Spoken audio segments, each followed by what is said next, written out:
All right, everybody, get ready, because today we are going deep on this Reddit thread Oh, yeah. about relationships, and it's one that you guys sent to us. Yeah, this is a good one. This is from you guys, and it's so fascinating. It's juicy. It is juicy. Yeah. So it's this whole thing where this guy's ex, Yeah. reaches out to him after 5 years. Out of the blue. Out of the blue. Like, where did you come from? And all she says is this, like, really cryptic. Cryptic. I always think about you. Yeah, right.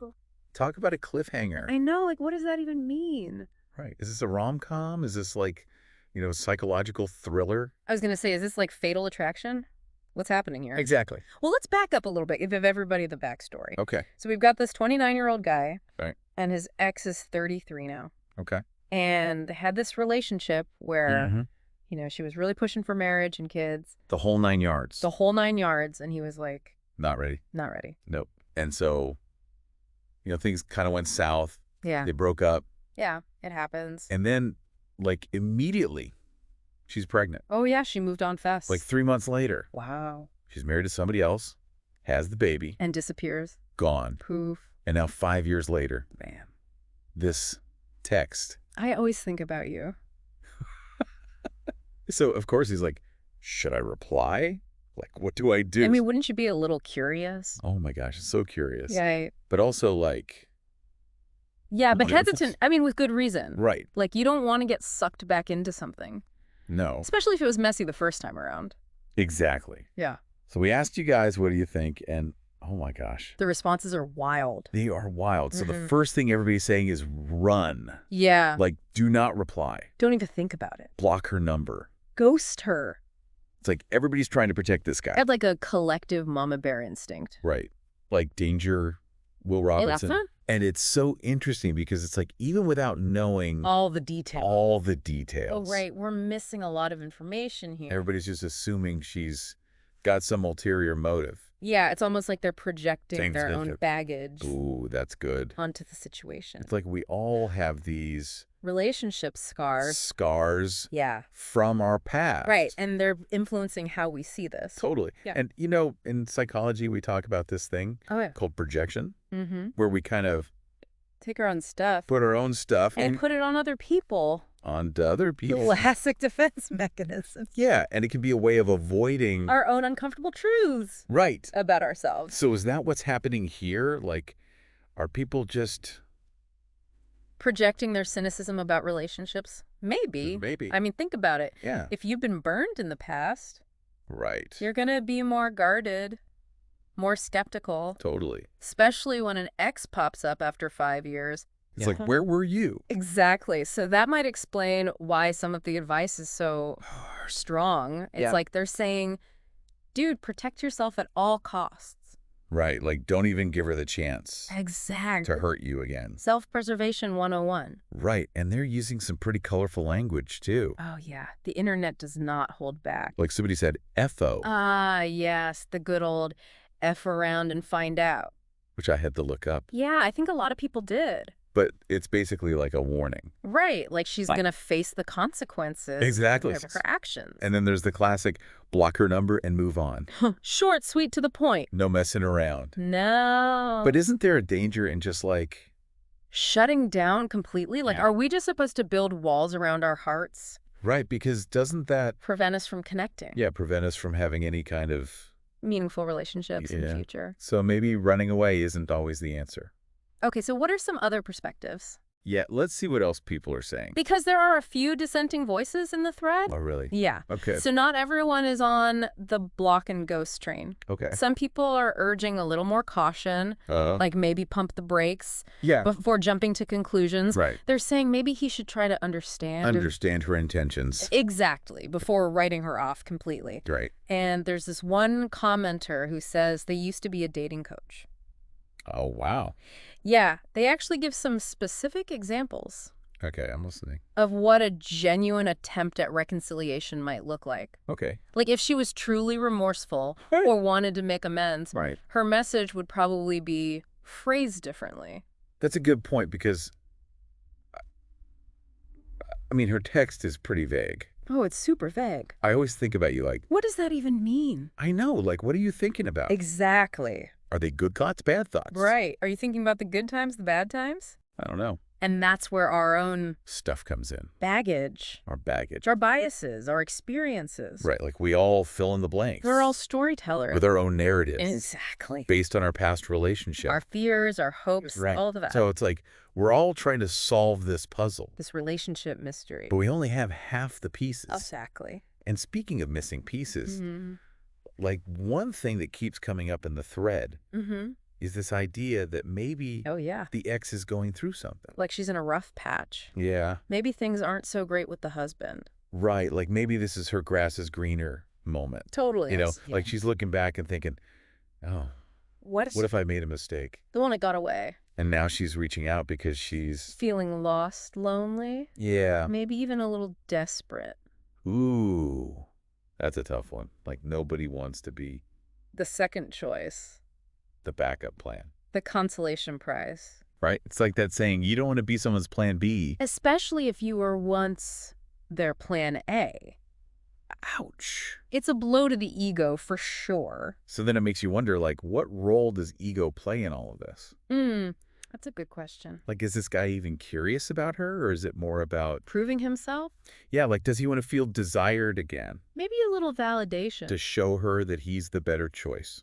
It's like that internal battle between logic and emotion. Yeah, one part of him is remembering all the drama, the reasons why they broke up in the first place. Right. But then there's this other part. The heart wants what it wants. Right.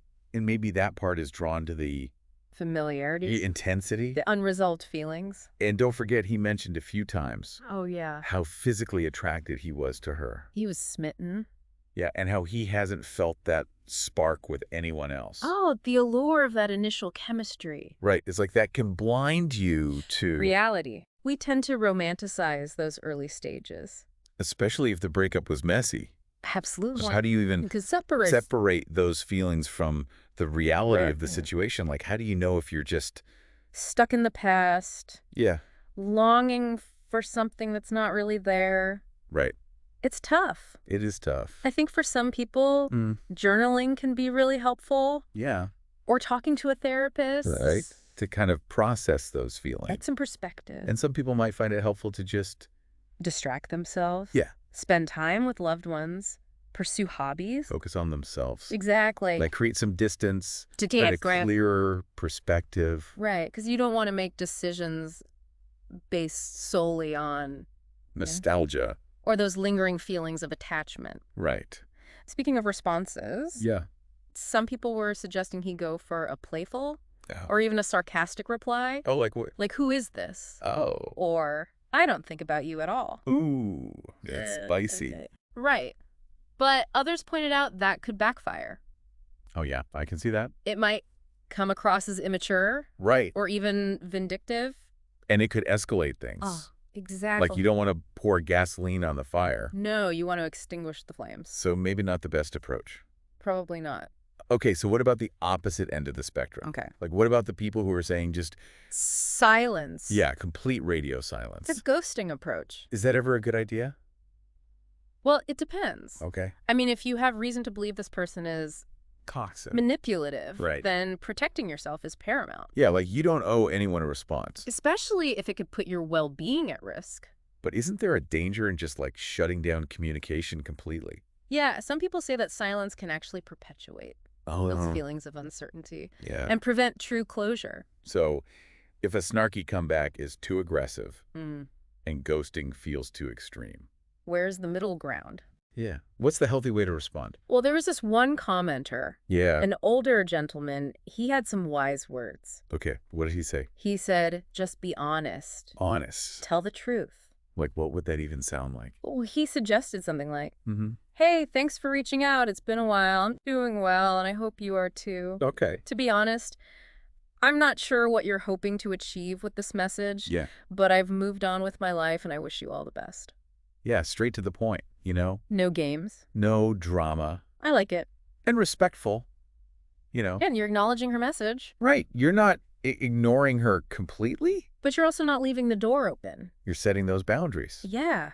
And I think it's important to remember, too, that we're only hearing one side of the story. Right. We don't know her motivations. We don't know her side of things. We don't know what happened in their relationship. Exactly. Like, maybe she had her reasons for moving on so quickly. Right. It's easy to get caught up in his perspective. Yeah, and villainize her.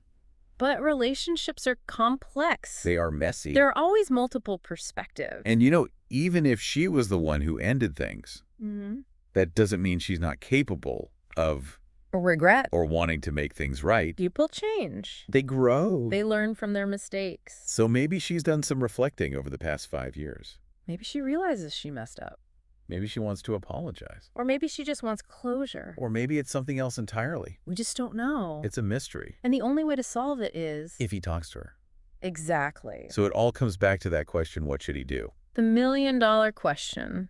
I mean, the Reddit thread has so many different opinions. Yeah, it's a whole spectrum of advice. From complete silence to a snarky comeback to, like, cautious curiosity. It just shows you there's no one-size-fits-all answer. Right, because what might be right for one person could be a disaster for someone else. Yeah, exactly. Yeah. So I think the best thing we can do is encourage everyone listening to think about their own values. their own boundaries. Their own needs. Like, what do you want out of this situation? What feels right in your gut? And remember, it's okay to choose to protect yourself. You don't owe anyone an explanation. Or a second chance. Especially if it could hurt you. Exactly. And I think this whole situation just reminds us that relationships they can bring so much joy. But also so much pain. And sometimes the most important lessons come from the relationships that don't work out. Ooh, that's good. Because they teach us about ourselves. Our needs.